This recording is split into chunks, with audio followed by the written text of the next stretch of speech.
We'll hear argument next in Case 24-1068, Monsanto Company versus Durnell. Mr. Clement? Mr. Chief Justice, and may it please the Court, Respondent's label-based failure to warn claim is preempted twice over. First, it is preempted by the express terms of FIFRA's express preemption clause, which forecloses state labeling claims that are in addition to or different from those imposed under FIFRA. Here, a Missouri jury imposed a cancer warning requirement that the EPA does not require.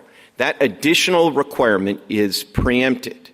Now, Respondent concedes, as he must, that the state tort law is a labeling requirement for purposes of the preemption clause. Bates held as much. Nonetheless, he insists that unless Congress expressly directs the agency to bind the judiciary, then the requirements that are imposed on a particular pesticide in the registration process and backed by criminal penalties are not federal requirements.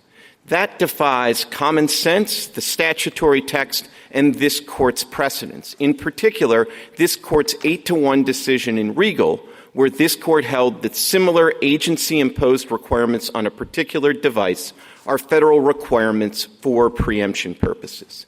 The same result follows from principles of impossibility preemption. The EPA regulation and the government's brief here makes crystal clear that a registrant cannot change the safety warnings on a pesticide label without approval of the agency. Thus, Missouri law here requires something that not only is not required by federal law, but that federal law doesn't even allow.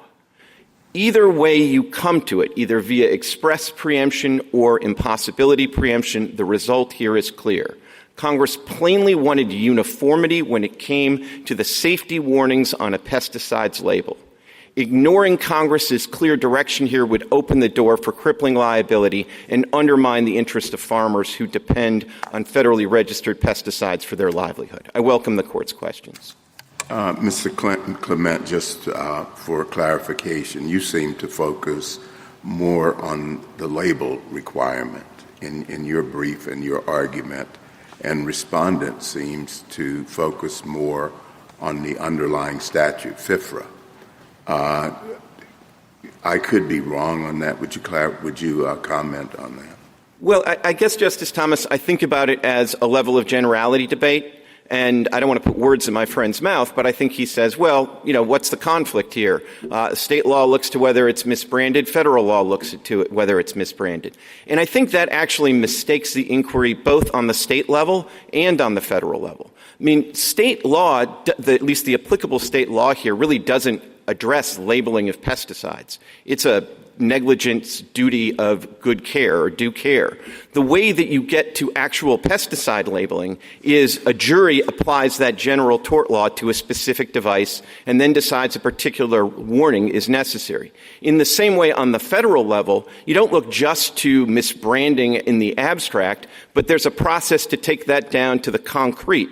And that process at the federal level is the registration process, where the agency can't even register the pesticide unless it makes a determination that the label complies with the statute. Well, I think my point is, first of all, this is a herbicide,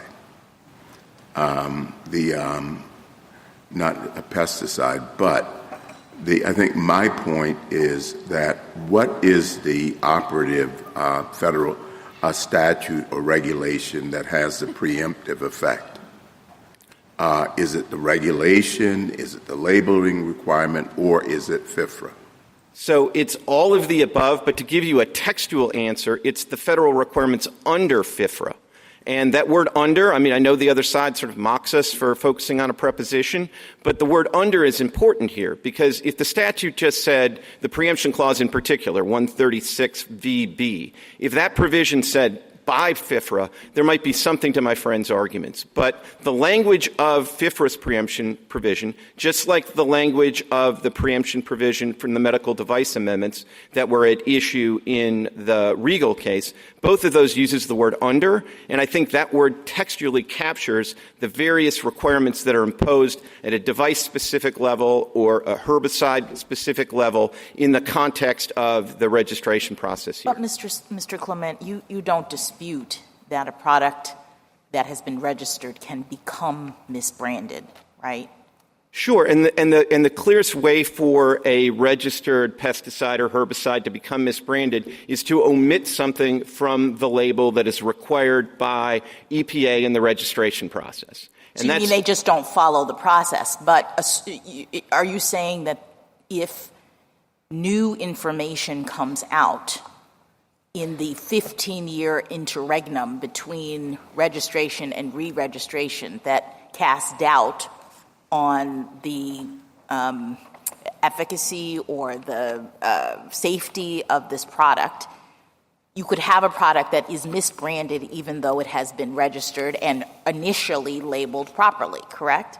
So I would take issue with that with respect to safety. Efficacy, as I think you know, is different, and that's why I think the Bates case is quite distinguishable, because the agency actually doesn't have to evaluate efficacy. But as to safety, I think the process, if there's some new information that comes out. I mean, First of all, the registrant has a statutory requirement backed by criminal penalties to bring adverse information to the agencies. No, I understand how it is brought to the agency's attention under the statute. What I'm asking is, could we have a world in which a product that has been registered, the label is consistent with what the agency has said is appropriate at the time of registration, but let's say a new research study comes out at some point between when the EPA is statutorily required to look at it again, that casts doubt on the safety of this product. So my understanding is that under Bates and the way the statute reads in saying that registration is not a defense to the offense of misbranding, that you could have a product that is registered that becomes misbranded. That's my only – am I right about that? So I disagree with that. Okay. I mean, the government may have a different view. I think the way that you deal with that and the way the agency deals with that is either through some amended registration or some cancellation process, which could be subject to judicial review. But what you don't just do is to say, well, like, there's been label drift here. No. I'm just asking you whether it can be – whether misbranding and registration are two separate things. They are two separate things, but I guess what I'm resisting is the idea that because of some subsequent development, a registrant who uses the EPA-approved label could somehow have just kind of drifted into a misbranding violation. I don't think that's the case. Just to put a pin on that, I do want to just make sure I understand where you're coming from. So you're saying a properly registered product can never be misbranded.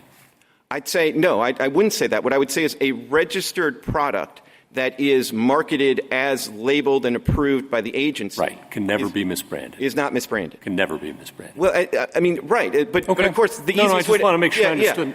I mean, that is my position, but I do want to say it's not that registration somehow makes misbranding impossible, because you can deviate from the agency-approved label. That wasn't my But question. I'm sorry. Could the agency come after you for misbranding if you didn't comply with your statutory obligation to give the updated information to the EPA? Absolutely. But it wouldn't be a misbranding action. Okay. It would be a criminal action or a civil action for violating your specific requirement under 136D, I think it is, to keep the agency updated.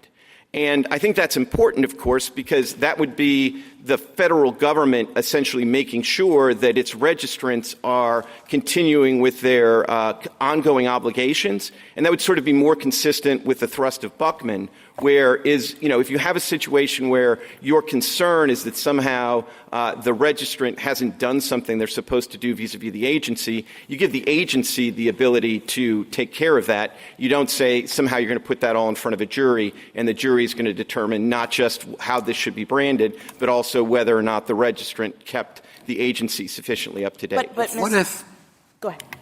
What if the agency, EPA, says we've got this new information and we're reviewing it. As soon as we get to a point where we feel comfortable recommending something, we will. In that situation, the state can't make a determination that, well, we have this new information, so that it's perhaps the EPA's determination of the label shouldn't be given such determinative effect. In other words, it's not necessarily the case that they're doing something inconsistent with what EPA would do. It's simply a fact that they're responsive to the new information more quickly than the federal government is. Well, if they're more responsive than the federal government, and the way they sort of manifest their responsiveness is to mandate an additional or different labeling requirement, I think that walks them in directly to the plain text of the express preemption in FIFRA. And I don't think the situation's any different for purposes of medical device amendments and this Court's decision in Regal. You could have the same situation where there's additional information that comes to light, and there are processes for getting all of that in front of the agency. If the agency takes its time, and it might want to take its time because it's charged with the responsibility of looking not just at sort of how the new information affects hazards and the like, but also how it affects the alternative pesticides, how it affects the overall dynamic and the rest. I think you want to give the agency the time to do that. And I think in that respect, it's important that when, the real way to deal with this, I think, would be, if you think the agency's not being responsive enough, is to initiate a cancellation proceeding. Well, I mean, how is that consistent with 136A-F2? It seems to me when you're saying, well, the state can't do anything about it, it's because you're relying on the registration. Well, no, I don't think so. I think you're relying on the entire registration process. But I do think with respect to F2 in particular, I mean, first of all, I think the first problem with relying on F2 to be a game changer here is that F2 actually, as written, really, as I read it, is only limited to EPA enforcement actions. Because what it talks about is that the registration is in no event a defense for the commission of any offense under the subchapter. And that offense under the subchapter, I think, does talk about an EPA enforcement action. And I don't think even a non-preempted state tort suit is an offense under the subchapter. So with all respect, I think F2 is a bit of a red herring here. I do think, though, as long as we're looking at F1 is actually the more relevant provision here because that's the statutory provision that tells a registrant that they can't change the label without the agency's approval. Before we leave F2, if, just supposing, that EPA can bring a claim against you for misbranding and seek criminal and civil penalties despite a properly registered item, how would it be inconsistent with FIFRA to allow state tort suits to do the same thing? So it would still be inconsistent with FIFRA and the plain text of the statute to allow a state tort suit to do the same thing. And if you imagine a situation— Yes, why is the question. So why is because there would be a grave risk, and I think it is manifested in this case, that the state requirement would be different from or in addition to— Assuming it's the same. So even if you assume that it's the same, I think that you have a problem here, which is the idea would be that the state requirement would be to add something to the label. And under the plain text of F1 and the relevant regulations, 40 CFR 156.70 sub C and 152.44 sub A, those provisions say that the registrant cannot change the label with respect to state That's really forms. what it boils down to then for you. It's not that you can, in fact, have misbranded but registered items, and EPA can seek remedies against you. You're just saying nobody else can do the same, even if it's the parallel proceeding, no additional requirements, because you have to go through processes to amend the label. So is it kind of this really boils down to the impossibility argument then, doesn't it? Well, I mean, I think they're closely related. I think they're slightly different. I mean, part of it is like you've asked me to assume something, which is that the EPA would go after us for misbranding. I don't think the EPA would ever go after a registrant for a misbranding that was based on the failure to include something on the label that EPA itself says that they can't unilaterally add to the label. So I just so maybe EPA would go after a registrant in the context of some efficacy claim or something like that, where EPA's position is the registrant is perfectly free to change the label. But where the arguments sort of come together is because EPA quite clearly takes the position that as to the safety warnings and the hazard warnings, those are things that the registrant can't change on their own. Well, with respect to that, if it all does boil down to the impossibility idea, that it's hard to add to these labels without EPA's permission, what do we do about the fact that, at least as briefs before us suggest, that registrants have added cancer warnings to their labels without EPA permission or objection? So I think those are, essentially just a couple of episodic things that the EPA itself addresses in their brief and says were essentially implementation mistakes. I mean, there may be slight quibbles about kind of each one of them and how they came to pass. One of them I don't think was actually construed by the agency as a hazard warning, so maybe they thought that's something, was more of a controversy warning about Prop 65 or something like that. And of course, in fairness, this is not a situation where the EPA has always had exactly the same interpretation across administrations. I spot you that. Yeah, no, exactly. But I do think, my short answer to your question is to the extent that was ever allowed, it's actually flatly inconsistent with the EPA's regulations that haven't changed across administrations. And I think those are worth looking at carefully because they are unambiguous. I mean, 40 CFR 144A and 156.70C, and that one is just absolutely unambiguous. You as a registrant cannot change your safety warning. Full stop. If EPA came after someone for the label after telling you what must be on the label and saying you can't change the label legally, I mean, that would seem like a due process problem or something where the agency says you have to do this and then sues you for doing what they told you to do. I completely agree, which is why I resist the idea that you could have a pure misbranding claim brought by the agency against a registrant for marketing the product with the EPA-approved label that EPA tells you can't change. Even in a new evidence circumstance. I feel like I understand your argument with respect to the T1 registration. EPA's looking at the label. It makes a determination on existing evidence. But there's a 15-year window between when that product has to be re-registered again. And lots of things can happen in science in terms of developments about the product. So if the product can become misbranded because of new information, I guess I'm just wondering why you think that you couldn't have a situation where it would be perfectly rational for either the EPA or the states to bring to the attention of that manufacturer this new information and process a claim related to it. All of that can happen, but it doesn't become misbranding. What happens is that information, first, the registrant has a statutory obligation backed by criminal penalties to bring it to the attention of the agency. And then second, anybody can initiate a cancellation provision and get judicial review under 136N, and the government has taken the position here that that's subject to judicial review. Thank you, Counsel. Justice Thomas? Justice Alito? Justice Sotomayor? I just want to pin down the area of dispute because I, too, believed that misbranding and registration were not inconsistent. A claim by FERFA that someone has misbranded can come even when registered. You're taking the position, I think, that misbranding would be limited to things that are not covered by the registration, meaning you change the label, you add something to it, you change it in some way, correct? Correct.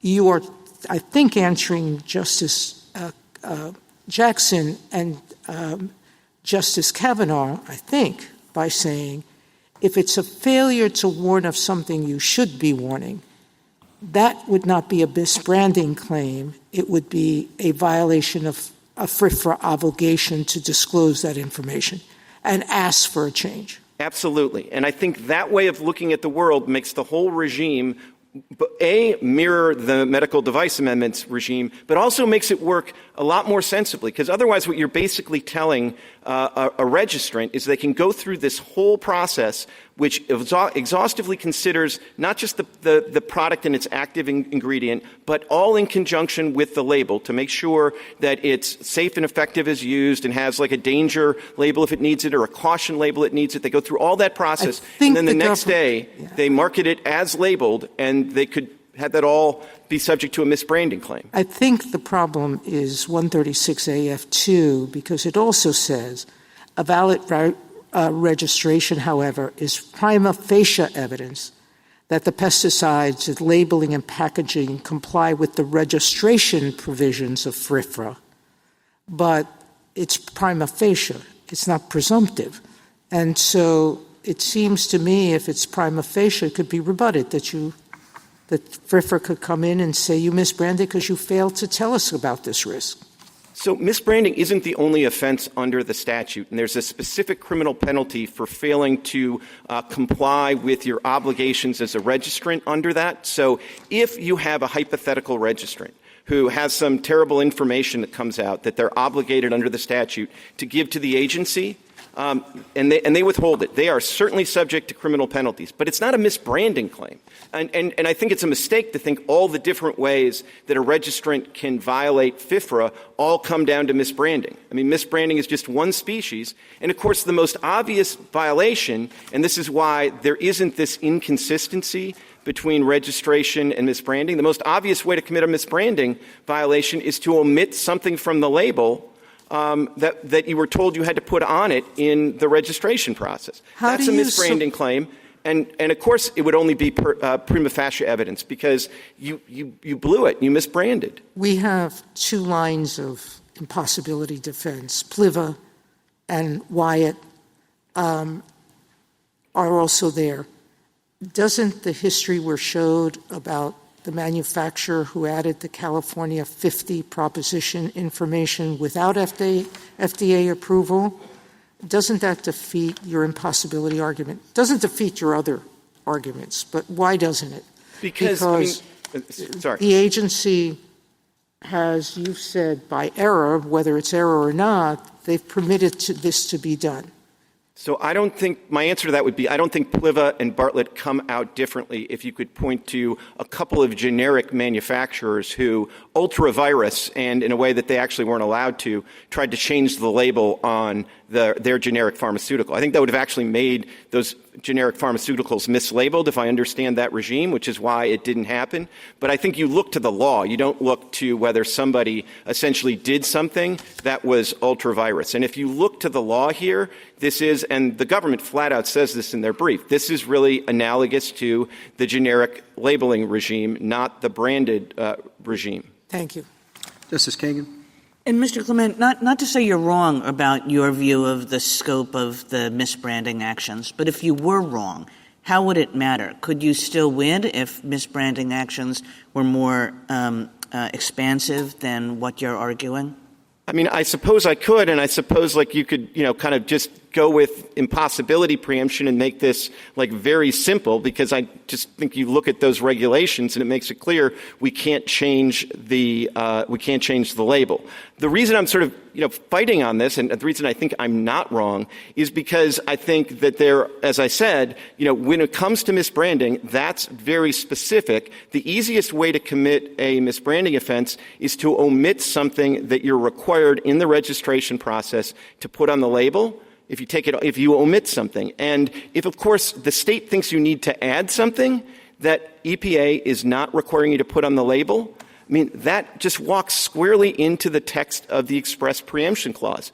And part of the reason I'm kind of like resistant to put all the weight on impossibility preemption is because, in some respects, the express preemption clause is even broader because it doesn't require an actual conflict. If the state imposes a labeling requirement that's different from or in addition to, that's still preempted by the plain text of the statute without really regard to whether it's misbranded. And it seems to me that if EPA, once you go through the registration process, they tell you what's required to be on your label. And there's really no way to look at this case and not come to the conclusion that a Missouri jury has told us that a cancer warning that EPA hasn't required us to put on the label is required to put on that label. And that just seems like a requirement in addition to what's required by the EPA. And if you can get there without saying the word misbranding or thinking that, I have to be right about that, I'm totally fine with that. I just happen to think that from the perspective of my client, I guess what I would say is this. We go through that entire registration process. The way I would understand that is the agency is giving us a green light that we can then go forward and market a pesticide or a herbicide as labeled and not have to worry about a misbranding offense. We got to respond to all the other statutory requirements. And again, that's exactly parallel to what happens in the medical devices amendments case. Once you get that device and it's approved with labeling, I mean, you can't deviate from that labeling, and if there's additional science that comes along, you've got to get the agency apprised of that. But you can't be held liable in state court for marketing a medical device that's labeled exactly like the FDA told you to label it, and I think the same thing should apply under this statute. Justice Gorsuch? Justice Kavanaugh? Just on that, there are ways, I think you're saying, that EPA can change requirements going forward, but if it tries to say you were misbranding when you did what they told you to do, that's a retroactivity problem of sorts, in the sense that they're penalizing you retroactively for something they're saying is now required that they didn't say was required before, in fact was prohibited before.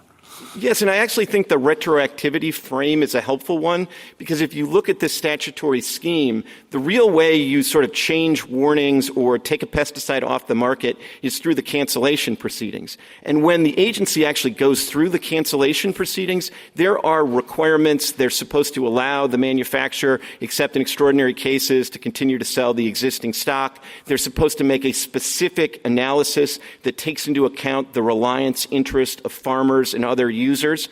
And all of that kind of makes sense, that if you're going to sort of prospectively take something off the market, you go through an orderly process. And one of the anomalies of allowing a state tort remedy to be essentially a requirement is it does have this kind of retroactive effect to it. And I think that's what makes it particularly problematic here. And I think you just covered this in part, but to Justice Jackson's good point about new science, you're saying the way you account for new science is on a process that changes the requirements going forward, not on a process that retroactively tells you that what you did yesterday as ordered by EPA is somehow illegal. Absolutely. And it's an agency process that takes into account all of the various factors, costs and benefits. And, of course, the agency has incredible resources at its command, including peer-reviewed panels, cancer review, and the like. And this case provides a perfect example of that. It's not like when this IARC study came out and said that, glyphosate, like hot beverages, is a cancer risk. It's not like the agency said, we don't want to hear about it. They exhaustively studied it, and they actually did peer review that IARC doesn't do. They looked at more sources than IARC did, and then they came to a conclusion that's shared by regulators around the globe that glyphosate doesn't have a cancer risk. It's not carcinogenic. Thank you. Justice Barrett? Are design defect claims preempted? They're only preempted if they are disguised failure to warn claims. But that is an important difference from this context and the medical device amendments context, which is, although they're worded similarly, the preemption clause in the medical device amendments sweeps in design defect claims, and here it's really just on the labeling. But, the only reason I do hesitate is because it's obviously tempting in a world where you can bring design defect claims but not failure to warn claims that you try to make a design defect. Well, the design problem here is the way you designed your label or that you failed to warn. So with that caveat, design defect claims are not preempted. Okay. And then, you put most of your weight on express preemption, but obviously you do make the impossibility argument as well. How do you think about implied preemption when there is an express preemption clause present? It seems odd to move on to implied preemption. Wouldn't it all be governed just by the express preemption clause? Well, this court has been very clear, and this is critical, that you don't sort of say, well, there's an express preemption clause, and so that's the only preemption we're going to do here. We're not going to do any kind of implied preemption analysis or impossibility analysis. You've squarely rejected that, and I think you should do it here too. I don't think there's a huge difference between the two here. I think if you sort of think about this, like Regal was an express preemption case and just an express preemption case.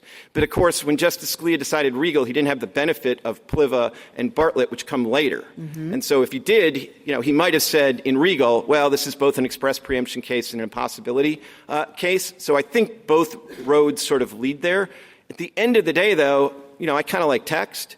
And I do think we get there on the express preemption provision. And I do think that, in some hypothetical case, maybe not under this particular reg or this particular provision, but it's going to matter that the words in addition to are there, because that is, at least in theory, it doesn't actually require a conflict at all for a state requirement to be preempted. As long as it's an additional requirement, that's textually enough for it to be preempted. Well, yeah, I mean, it seems to me that your impossibility argument is kind of wrapped up into the express preemption argument, because the whole reason it's impossible is that you are required to do that. You can't change it, and the state is prohibited from requiring anything in addition to or less than. Yeah, I guess here's the difference, though. Like, even if in theory we could change the label, I mean, we're still not required to in the registration process, and I still think the way I understand this is like, look, there's a broad general standard of misbranding. Mm-hmm. EPA looked at that and made it concrete in terms of this particular herbicide by saying, here's what you need on your label. A Missouri jury did the same process, took a broad standard, made it concrete to the same herbicide, and said, you need a cancer warning. And so under Missouri law, a cancer warning is required. Under federal law, a cancer warning is not required. That is a requirement that is in addition to the federal requirement, and that would be true even if we could change the label. So here, they end up kind of being coextensive, but I can imagine a world where they're not. Mm-hmm. In some respects, if you're concerned about the one or two outlying examples where somebody was allowed to do a warning, I mean, the express preemption clause may be a little bit more impervious to that objection. But again, as I say, we're happy to win either way, but it's hard not to like the text. Thanks. Justice Jackson?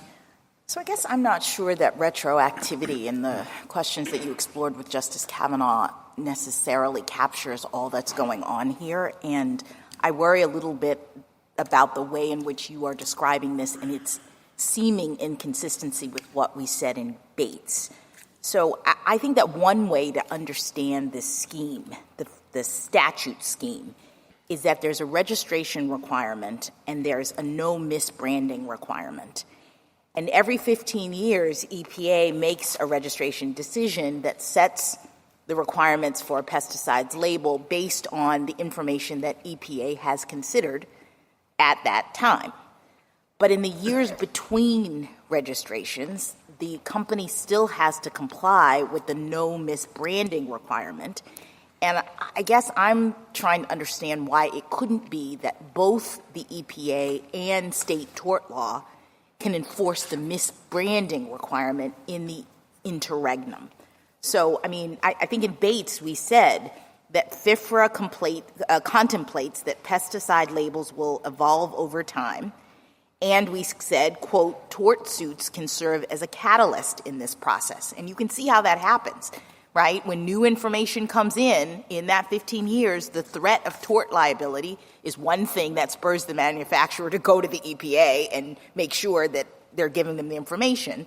But it also enforces the no misbranding requirement. So why isn't the kind of concept of the way the scheme works, as we laid it out in Bates, how we should be thinking about it? It's prospective, not retrospective in that sense. So let me try to use Bates as an example in answering your question. So the one thing I think Bates was clearest about is kind of the clearest example anyways that Bates contemplated of a conflict that would trigger the express preemption provision is federal law says for this particular pesticide, all you need is a caution label.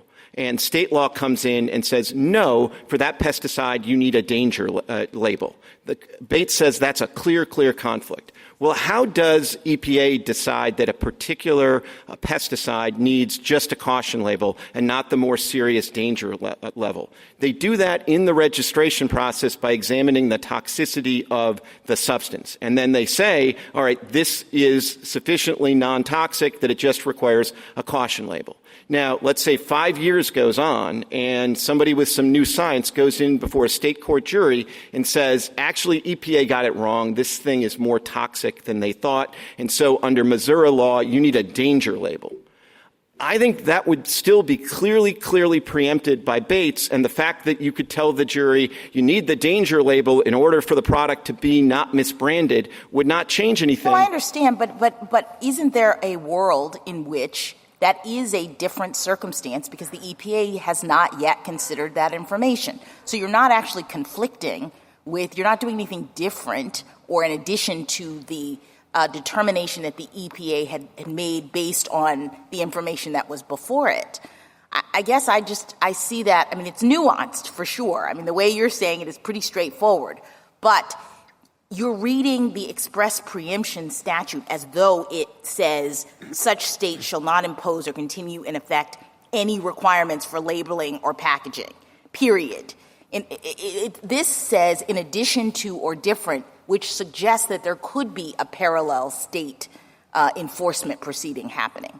Well, I guess I would answer by saying only a completely parallel regime. So if they want to say that, if my client omits something that EPA has said must be on the label, and somebody gets hurt because that warning's not on the label, then you can have a tort claim that's a failure to warn claim that basically is a negligence per se claim at that level of generality that says you're liable because you didn't follow the federal requirement, and we are going to give you a state remedy. That's why it is in addition to or different from. We're not striking those words from the statute.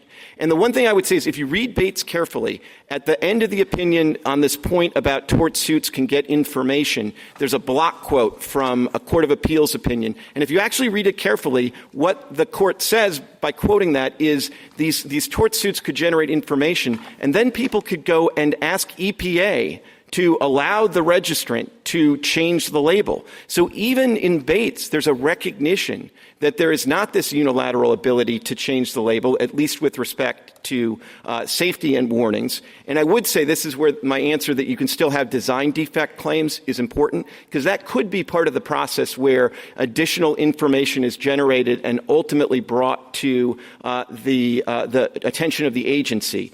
This is a narrow but critically important preemption clause. It focuses on label-based failure to warn claims, and that's exactly what this is and should be preempted. Thank you.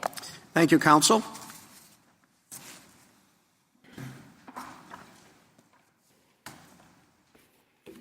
Ms. Harris? Mr. Chief Justice, and may it please the Court, many paths lead to preemption here. The simplest is that state and federal law impose different and indeed conflicting labeling requirements for Roundup. Missouri forces petitioner to add cancer warnings or face tort liability, but federal law requires petitioner to stick with the label EPA approved in registering the product unless EPA approves a change. EPA registers pesticides only if EPA approves their labels as adequate to protect health. Federal law then requires manufacturers to keep using that label. Manufacturers must apply to amend registration to change the label. Indeed, regulations provide specific statements pertaining to the hazards of the product must be approved by the agency. That's 40 CFR 156.70. Missouri thus requires adding cancer warnings, but federal law requires EPA to approve new warnings and tasks EPA with deciding what label changes would mitigate any health risks. State law must give way. I welcome the Court's questions. Ms. Harris, I asked you the same question as I asked Mr. Clement. It seems as though you are focusing on different things from the respondent. We disagree with it's true we're focusing on different things. I would say we are focusing on the text, and both the text of the statute and the regulations specific to how the misbranding mandate is implemented. So the text from which we are getting the do not change the label requirement, which I agree with some of the questions is central to the case, starts off with 136AF1 of FIFRA, which says if you want to change your label, go amend it. You have to get EPA's approval. EPA has to confirm it's not misbranded. And then for other federal requirements in Bates's framing, I would turn you to the regulations, which are not specific just to registration. They talk about how do you change your label. And so 156.70 is the clearest. It says for hazards like cancer, you have to ask for EPA's approval. And then there's a whole welter of other ones that reinforce that. And that makes sense because EPA deals with misbranding both to prevent misbranding in what it actually has before it and to protect against people who might be, if state requirements that might be adding things that are misbranded by saying, no, it's all channeled to EPA. EPA has to review changes to make sure they don't confuse people. You really have to stick with your label to safely use the product. So do you agree with everything that Mr. Clement said about how this regulatory scheme operates? And even putting aside the preemption question, is everything he said your understanding of how the agency works? I agree with him. I would just add 2 refinements. One, he is correct that EPA doesn't go after people for, in a hypothetical world, if things change, would you have been in trouble for not changing your label even though EPA doesn't let you? That's right. We don't bring that kind of enforcement action. But 2, not only was Mr. Clement correct in talking about cancellation proceedings, if new evidence does come to EPA's attention, and again, we don't think this is a new information case because of the time periods involved, even if it were, what EPA normally does, let's say EPA came to EPA's attention, we think this product might cause cancer. The requirements for dealing with that under federal law are completely different from a state just saying slap a cancer warning on the product. What EPA does, and this is at 136 AD1 of the statute, and then a whole bunch of regulations at 152.170 of the regulations, EPA first says, what's the exposure risk for cancer? Then EPA next asks, are there different forms of labeling that you could use for protective gear that would mitigate the exposure? And then if that doesn't work, EPA says, are there different things we can do to the label to restrict the use to particular crops or say that only professional applicators can use the product? All of that, again, very different from the way that state law is processing it. And at the end of all of that, if EPA thinks that there needs to be a change in the label because it wasn't initially adequate to protect against that exposure risk, whether it's cancer, whether it's something else, but it can be solved for with these restrictions, what EPA does is not go after the manufacturer and say you're in big trouble now. EPA has a default 120-day grace period to change the label. Now, if there's an emergency, EPA can shorten that significantly, the suspension powers. But EPA, and this is this is at 152.167 of the regulations, has the flexibility to say when your label changes. So in all of those particulars, not only is this a situation where EPA is controlling how to respond to a risk or new information that might change the calculus about what happens, EPA is doing so in a completely different way than just saying slap on a cancer warning and assume that that will sort of solve for the issue, because EPA is looking holistically not only at someone who might read the label and be exposed, but also at other people in the process and endangered species. Well, and throughout that long process, in response to information that suggests there is a risk that's not on the label, the states cannot do anything? The states can do things that add additional penalties, as Mr. Clement said, but what they can't do is try to sort of second guess or undermine this process. And I think that makes a lot of sense. Again, EPA is getting in new information. EPA is the one with suspension power. If you had 50 different states that are just like jumping the gun, Iowa says maybe this causes cancer. California says absolutely causes cancer. Some other state says this doesn't cause cancer at all, so put that on your label too. It completely undermines the uniformity of the labeling scheme. Well, it does undermine the uniformity. I appreciate that. On the other hand, if it turns out that they were right, it might have been good if they had an opportunity to do something to call this danger to the attention of the people while the federal government was going through its process. But what they have the power to do is to bring suits to, you can petition for cancellation or find many other mechanisms of saying EPA currently has it wrong, spur EPA to action. What FIFRA does not allow is throwing preemption out the window, throwing the express preemption clause out the window and saying states are perfectly fine to have a free-for-all. Because, again, FIFRA is designed to guard against both sides of the risk. So the only thing that we need to worry about is the labeling, but the states can do anything else with respect to the particular cancer that they would like. If I'm understanding the question correctly, states, with respect to labeling, cannot propose their own labeling. States, of course, remain free to restrict the use of the pesticides under 136 VA. So if a state said, look, within my borders, I just don't think this pesticide's safe, don't use it, they're free to do that. What you can't do is... Why can't they impose tort liability then? If they can stop the product from being sold at all? Because that greater power exists, why doesn't the lesser power... without saying the label, I mean, we know we can't change the label. Well, again, you could say you can't sell the product. What you can't do is countermand the judgment Congress put in. About the label. You can label, you can put whatever label you want on it. Then is the premise of it just a design defect claim? I'm sorry not to follow the question, but what states can do is say... If we say it's so hazardous, we can ban it. Why can't we say it's so hazardous that there can be tort recoveries for it? I think that would just be a sort of defective design suit, and it would go into what Mr. Clement said. Those are fine under Bates as long as it's not a label claim. those would be fine. A design defect claim that is not masquerading as a failure to warn claim is permissible under Bates for the reasons Mr. Clement said and the reasons that Bates itself recognizes. How does that petition for cancellation process work that you described to the Chief Justice? Can you lay that out? Sure. People can bring petitions. People, including states. Sorry, people, I believe including states, there have been many brought by environmental groups, any other interested group. You petition to EPA to cancel. It's a way to test, is EPA... Cancel the registration. Cancel the registration. It then gets litigated out. There's judicial review of this process specified both in the specific cancellation provisions and more broadly in 136N of FIFRA. Does that encompass a petition to change the label? It could, in theory, be because you think that...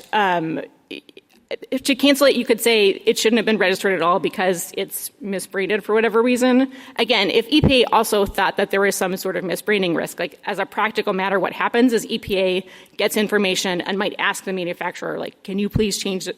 Can you please try to amend your registration and change it? And if they don't, at that point, you might have misbranding. Is there any judicial review of a denied petition? Of denied petition for cancellation? Yes, the whole process is set off in 136N. It's the petition process similar to denials of registration.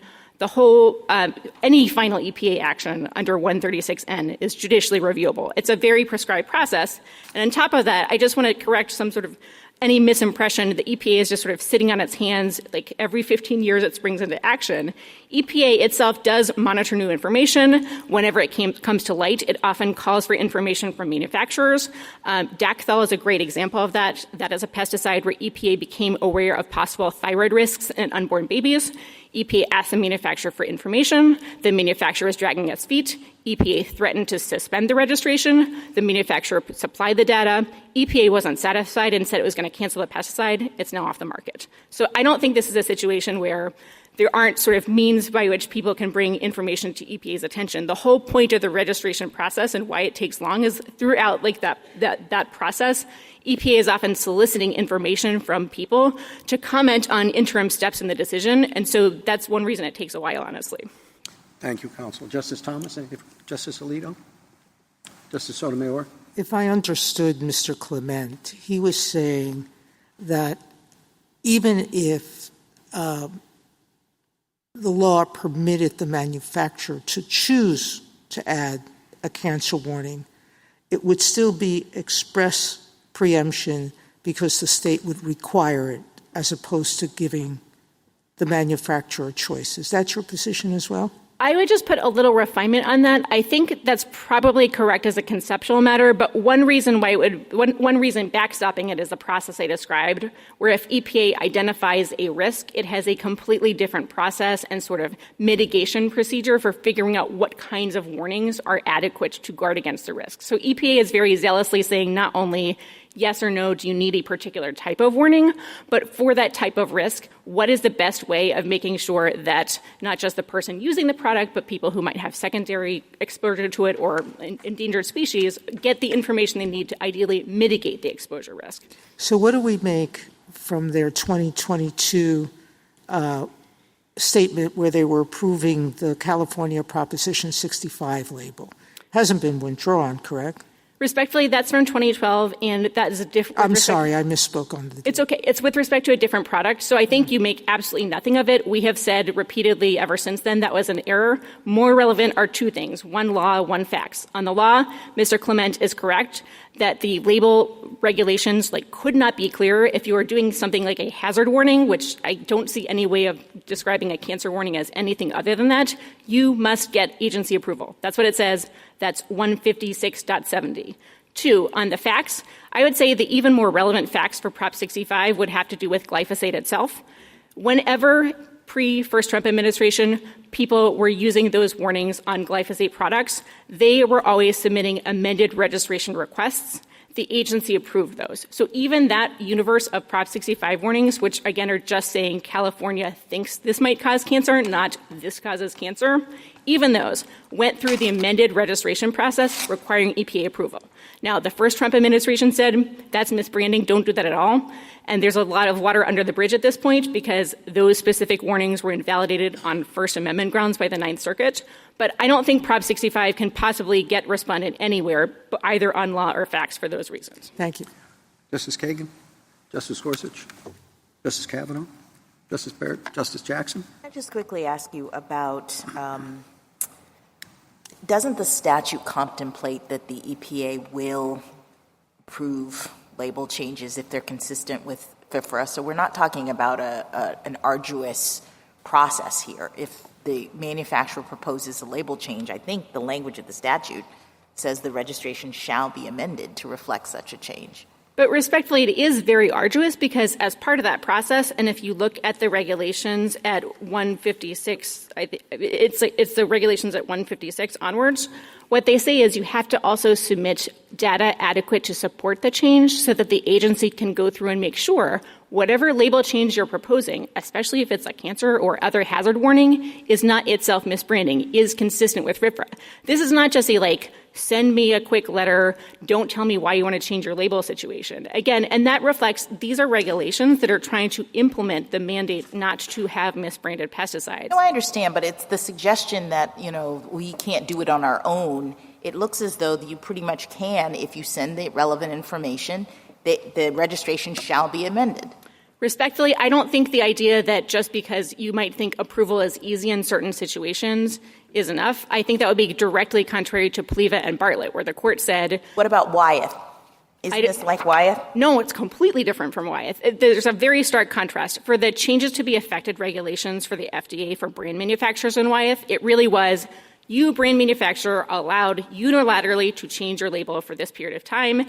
FDA will then tell you if it disagrees. Here, it's the opposite. It is do not change your label. Under no circumstances change your label if it's a hazard warning unless EPA says yes. And that is in the heartland of what Pliva and Bartlett said, which is if your action depends on the approval of a federal agency in order to do it, then you are not able to unilaterally act for purposes of federal law. And when state law is telling you better change that warning, that is a direct conflict, or in the words of Bates relevant here, that would be different from state law. Thank you. Thank you, counsel. Mr. Keller? Mr. Chief Justice, and may it please the Court. You unanimously held in Bates that a pesticide can be registered and nevertheless misbranded, even if it uses the label that EPA approved at registration. Yet Monsanto now asks you for the opposite holding, that Roundup cannot be misbranded as a matter of law because EPA found for the first time 50 years ago as a matter of fact that it is safe based on information Monsanto submitted. After 2 briefs and a lot of podium time, Monsanto still hasn't pointed to one word in FIFRA's text that says the agency's factual findings at registration create a requirement for labeling. That's because the text repudiates that proposition in no uncertain terms. 136AF2 is an anti-delegation clause. It says that the agency's findings at registration are nothing more than prima facie evidence of compliance with the labeling requirements. Prima facie evidence is not a law of the United States made in pursuance of the Constitution. It is a thumb on the evidentiary scales that can be rebutted, and a reasonable jury has rejected that evidence. With no satisfactory response to 136AF2, Monsanto changes the subject, making the totally uncontested point that the express preemption clause talks about requirements under FIFRA. We agree. We're good textualists. We don't ignore prepositions. And we agree there are affirmative delegations of authority to the administrator to issue regulations that create labeling requirements.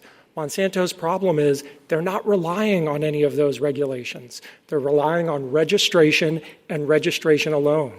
There is nothing in, by, under, or next to FIFRA that makes the registration decisions that EPA makes binding labeling requirements with preemptive force. I welcome your questions. Could you tease out your delegation argument and how that has the impact that has on preemption? Yes, I can, Justice Thomas. I think a good example would be, imagine if the EPA had promulgated a notice and comment rule. It went through an entirely formal process that in the Chevron regime would have unquestionably satisfied Meade, saying Roundup is perfectly safe. There's nothing wrong with glyphosate. If you put any type of warning on glyphosate, we, the EPA, determined that that would be misbranded. In the old regime, I think you could say we're going to engage the fiction that Congress intended to delegate that power to EPA. We don't need some source of text saying that they can do that. I think in the new Loper-Bright regime, you would say, point to text delegating that power to the agency directly. Well, they don't have that notice and comment rule, but they're trying to rely just on 136A, the registration process, to say whenever the EPA approves the label at registration, even if it's from 1974, that is the label. The label is the law. It can't be anything other than that for purposes of misbranding. But nothing in 136A says that. Everything that the administrator does under 136A is textually linked to the administrator's power to register the pesticide. He shall register the pesticide or he shall not register the pesticide. He's not liquidating the meaning of whether Roundup is misbranded for all purposes. He's expressing his opinion on the matter.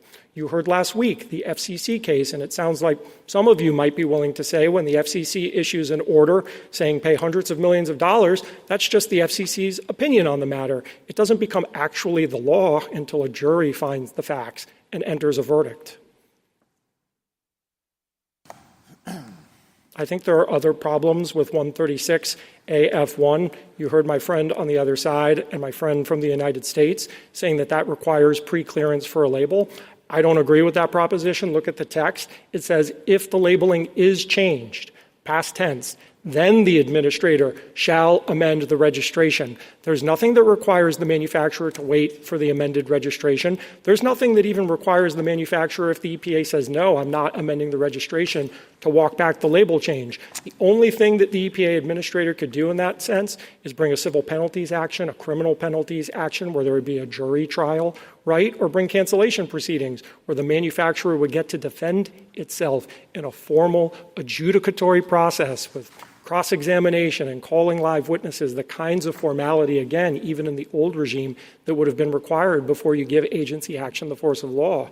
You said in Menson you're not going to play a mousetrap game to create impossibility. You're not going to benefit plaintiffs by saying, well, you could have gone to the FDA and sought pre-permission or approval, and they might have said yes.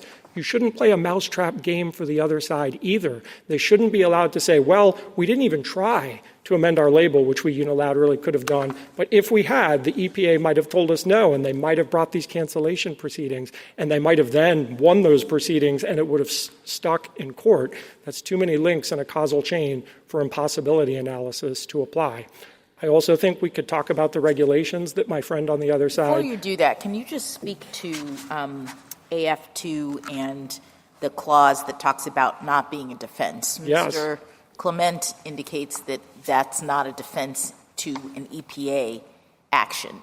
Is that your understanding as well? No, I very respectfully think Mr. Clement has a pretty tortured reading of the first sentence of 136 AF2. It says, in no event shall this be a defense to any violation of FIFRA. Obviously, that includes any of the definitions of misbranding. You can see the offense in 136JA1E, which defines any misbranded sale as a violation of the statute. He wants to reread 136JA1E to say any misbranded pesticide is really just a pesticide that doesn't use the label that EPA approved at registration. That is not a possible reading of any misbranded pesticide, particularly given paragraphs B and C. So if you want to follow the statute, it's at page 40 of the red brief appendix. Congress knew how to lock in place information from the registration statement. Paragraph B says you can't sell even a registered pesticide with claims made for it, different than the registration statement. Paragraph C says you can't sell a registered pesticide with a composition different from the registration statement. If paragraph E were really meant to just be you can't sell a misbranded pesticide and the definition is the label departs from the one in the registration statement, of course Congress would have used a parallel formulation, but it didn't. So I think 136 AF2's first sentence can't possibly bear the meaning that he's suggesting. He also suggests, I believe, that 136 AF2's first sentence is not in itself the thing that he's using as the defense. He says it's not registration alone, it's registration plus the EPA's findings of safety at registration. That doesn't make any analytical sense. He's saying that the EPA has to consider safety at registration. So he's saying it's no defense by itself, it's just a defense if the EPA does the job that he says they are statutorily required to do, and then it's a complete defense. That's adding a lot of words to the statute that I don't think bear the plain meaning. Your friends on the other side rely heavily on Regal, and they did in their opening briefs. And in the reply brief, they say, well, you just mentioned it, pages 49 and 50 of your brief kind of in passing. I wonder if you want to give a fuller exposition about why your case is different than Regal? Of course, Mr. Chief Justice. I thought our 3 paragraphs at the end of the brief were persuasive, but let me hum a few more bars on that score. So first, there's nothing like 136 AF2 in the medical device amendment. So that's a huge distinction. 136 AF2, again, I think is making very clear that registration doesn't have the effect that the medical device amendments do. Second, in Regal, you found as a matter of the statute, not as a matter of regulation, we didn't have to ask a Loper-Bright question, as a matter of the statute, that once the FDA approved the medical device, you couldn't depart from the label. So that's an obvious distinction. And then finally, even then, you preserved the option of a parallel claim. In the penultimate paragraph of the opinion, you said, we're not going to address whether a misbranding claim could proceed here because there is an obligation under the Federal Food, Drug, and Cosmetic Act to not sell a misbranded device. Stop selling is the duty. Ms. Regal might have been able to pursue that sort of claim, but she raised it too late. We're a court of review, not first view, as you said many times, so you're not going to address it. So you left open the question that's not open in FIFRA because you have Bates, and Regal didn't overrule Bates sub silentio. I mean, just to be simple-minded about this, Mr. Keller, you have a preemption provision that's labeled uniformity, that's clearly designed to achieve uniformity in labeling. And what uniformity would your regime achieve? Uniformity in law. So I believe that the express preemption clause is requiring uniformity in law. The law of Missouri and the law of the United States have to be the same. They can't be in addition to or different from each other. So it is truly requiring parallel law. It does not require fact finders to find the facts the same way. So the law of the United States and the law of Missouri could be the same. One jury could say, Monsanto didn't do it. There's nothing wrong with this pesticide. Glyphosate is totally safe. There's no breach of duty. That's not a preemption question. That's a question of breach of duty. And a different jury could come out the way Mr. Durnell's jury did. Congress could, of course, write a different express preemption clause. Monsanto is lobbying literally right now for Congress to do that. And if they are successful through the bicameralism and presentment process, we would begrudgingly concede that these state claims would be preempted. But that's not the law Congress wrote. You think it's uniformity when each state can require different things? I don't think each state can require different things. The law has to be uniform. So if Missouri law was in addition to or different it's from. the label's illegal in one state and legal in another state. That's uniformity? I don't agree with that. The label's not illegal in one state and legal in a different state. A jury has found the facts to say. The label subjects you to liability in one state and does not subject you to liability in the other state. Is that uniformity? I don't think it's state by state. I think it's jury by jury. You noted in Bates that despite the government's claim of a cacophony or a patchwork or a crazy quilt, that's just the consequence of our civil jury system where you have individual cases or controversies. I agree with you, absent a clause that says uniformity in federal law. Well, it says uniformity, but uniformity is the caption. What does the actual text of the uniformity clause say? It says you can't have any requirements for labeling in addition to or different from those required under FIFRA, and the requirements for labeling are those supplied by the misbranding prohibitions defined by Congress in 136 subsection Q. So as long as Missouri mirrors those requirements, Bates says a requirement is a rule of law to be obeyed. So if Missouri law and federal law have the same requirements, it's not in addition to or different from. If they changed the label from what EPA had said, would they have been violating federal law? So, no, this goes more to impossibility. I agree with Justice Barrett. In this context, I don't see how impossibility and express preemption can come out differently. You have cases like Geyer where you say you can still go on to implied preemption, but here it requires parallelism. It can't be in addition to or different from, so they have to be the same. Justice Thomas, you've talked about— Just to go to my question, if you could. Apologies. Under federal law, if they do a different label than what EPA has approved, would they be violating federal law? No.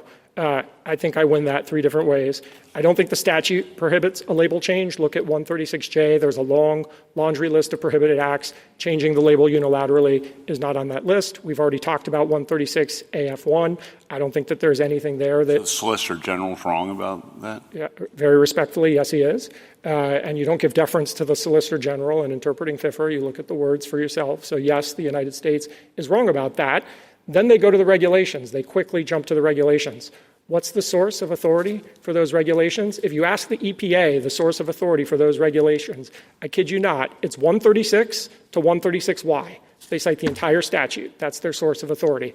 If you cite the entire statute as your source of authority, that's a pretty good indication that you don't really have a good textual source of authority. Again, maybe in the Chevron regime, we might have looked past that. But we're in the Loper-Bright regime. I think you need affirmative text before they can regulate. Did Loper-Bright say one word about preemption? No, it doesn't.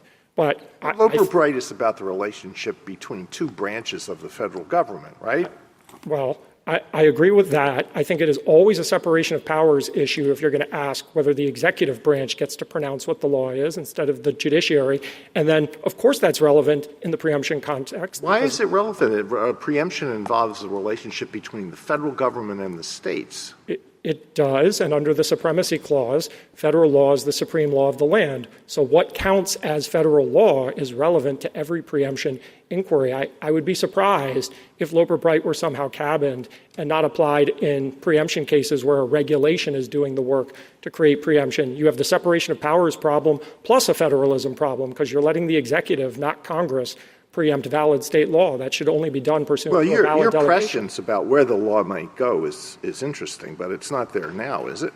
Well, I think that that's what you meant in Loper-Bright. You all know better than I do what you really meant in Loper-Bright. But I think a rule that says the Loper-Bright regime is cabined to separation of powers cases and doesn't apply in preemption cases, I don't think makes analytical sense. You could draw that line. You've drawn lines before that maybe previously didn't occur to me that subsequently emerged. So I'm not going to tell you couldn't do it. You think that would be an irrational line to draw? I do, yes, because Loper-Bright is asking the same sort of question. Who decides what the law is? Is it the judiciary or is it the executive branch? That is obviously relevant to preemption questions when we're trying to figure out what the law of the United States says. Well, Loper-Bright didn't suggest that Congress couldn't delegate power to agencies. I agree. And it seems here as though there's a pretty big delegation of power to APA. I agree. To figure all these matters out. I agree there is an important set of delegated powers to EPA. And there are many that we haven't discussed that I do think would create labeling requirements.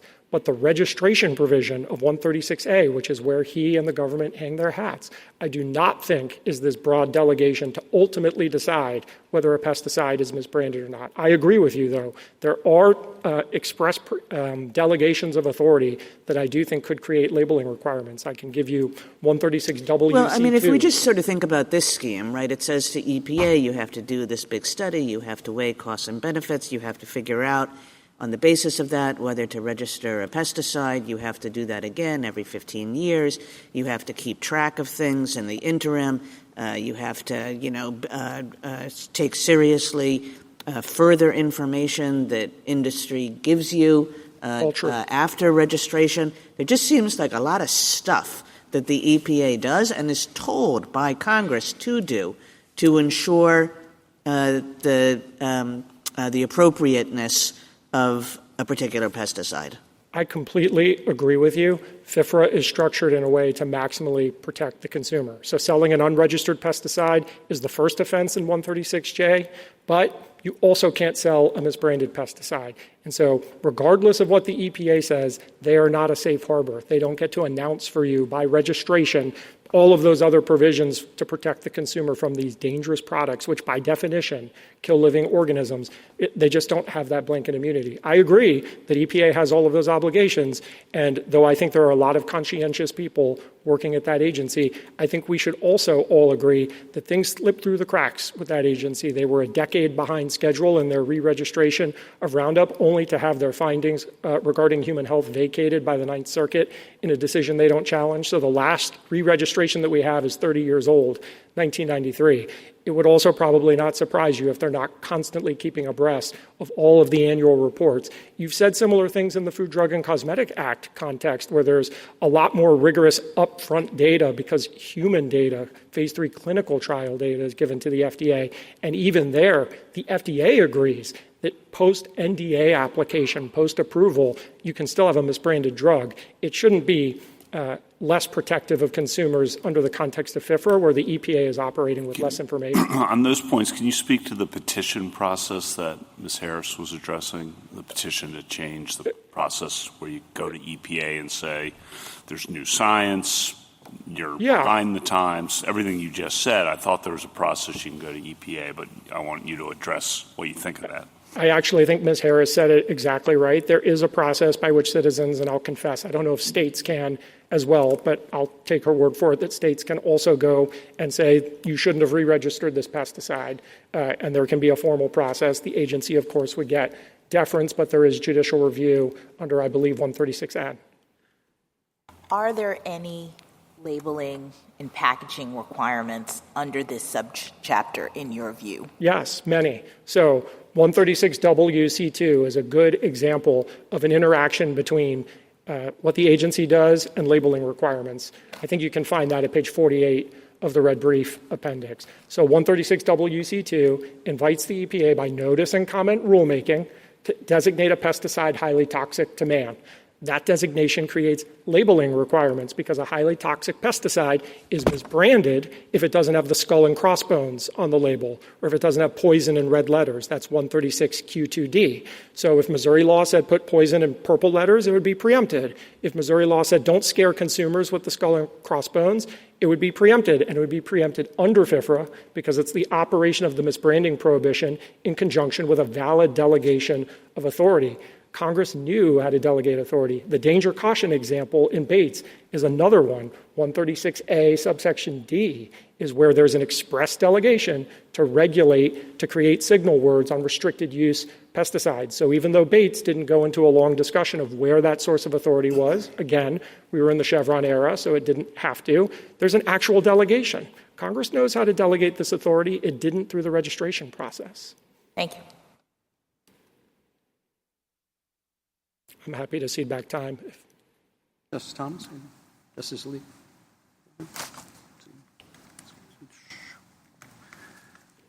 Justice Jackson? Okay. Thank you, counsel.